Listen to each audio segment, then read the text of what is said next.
നമസ്കാരം എല്ലാ പ്രിയപ്പെട്ട കൂട്ടുകാർക്കും സ്റ്റുഡൻസ് ഓൺ ഫയറിലേക്ക് സ്വാഗതം. 27 ദിവസം കൊണ്ട് SSLC പരീക്ഷയ്ക്ക് ഫുൾ A+ വാങ്ങാൻ നിങ്ങളെ പ്രാപ്തമാക്കുന്ന ഒരു അടിപൊളി സ്റ്റഡി പ്ലാനാണ് നമ്മൾ ഫോളോ ചെയ്യുന്നത്. 27 ദിവസം കൊണ്ട് കൃത്യമായിട്ട് ഫോളോ ചെയ്ത് കഴിഞ്ഞാൽ ഫുൾ A+ലേക്ക് ഉറപ്പായിട്ട് നിങ്ങൾക്ക് എത്താൻ കഴിയുന്ന ഒരു ടൈം ടേബിളാണ് നമ്മൾ കഴിഞ്ഞ ദിവസങ്ങളിൽ ഫോളോ ചെയ്ത് വരുന്നത്. അപ്പോൾ അതിൻ്റെ ഭാഗമായിട്ടാണ് ഇന്നത്തെ ദിവസം നിങ്ങൾക്ക് പഠിക്കാൻ ആവശ്യമായിട്ടുള്ള ടോപ്പിക്കുമായിട്ട് ഞാൻ എത്തിയിരിക്കുന്നത്.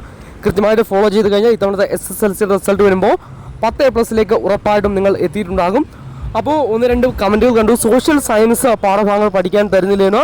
സോഷ്യൽ സയൻസ് പാഠഭാഗങ്ങൾ പഠിക്കാനുള്ളത് അവസാന ദിവസങ്ങളിലേക്ക് നമ്മൾ മാറ്റി വെച്ചിരിക്കുകയാണ്, അതുകൊണ്ടാണ്.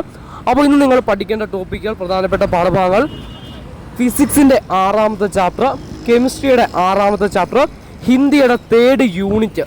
ഇത് മൂന്നുമാണ് പഠിക്കാനുള്ളത്. അപ്പോൾ physics 6th chapter, chemistry 6th chapter, അതുപോലെ തന്നെ ഹിന്ദിയുടെ 3ാമത്തെ യൂണിറ്റ് കൂടി ഇന്നത്തെ ദിവസം കൊണ്ട് പഠിച്ചു തീർക്കുക.